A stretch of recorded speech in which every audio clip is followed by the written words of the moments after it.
So let's get back to our basics today. You know that no nail art is going to look good unless the shape of your nail is perfect. So today I'm going to be showing you different ways in which you can file your nail.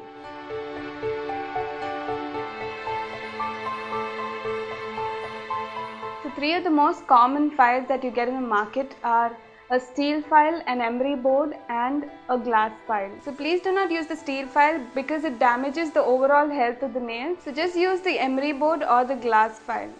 I personally use an emery board to shorten my length and the glass file to give a perfect shape.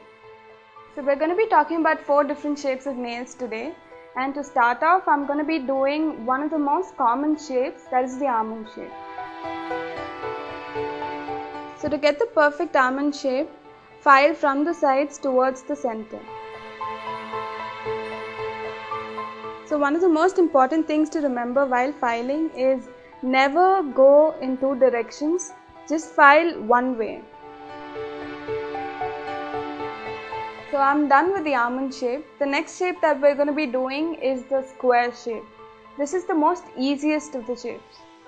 So for the square shape I'm going to be using the glass file. Just keep filing down straight until you reach the desired length.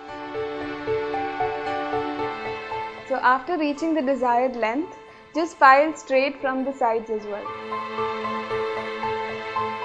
So I'm done with the perfect square nail. Next I'm going to be doing a squirrel nail. For that you'll have to make your nail square first. So I'm done with making her nail square. Now I'm going to be rounding her edges so we get the perfect squirrel shape. So I'm done with the squirrel nail. The next shape that we're going to be doing is a stiletto nail. For this shape, basically you need to do the same thing as the almond shape, but you have to be more sharp at your end. So now I'm done with the stiletto nail as well.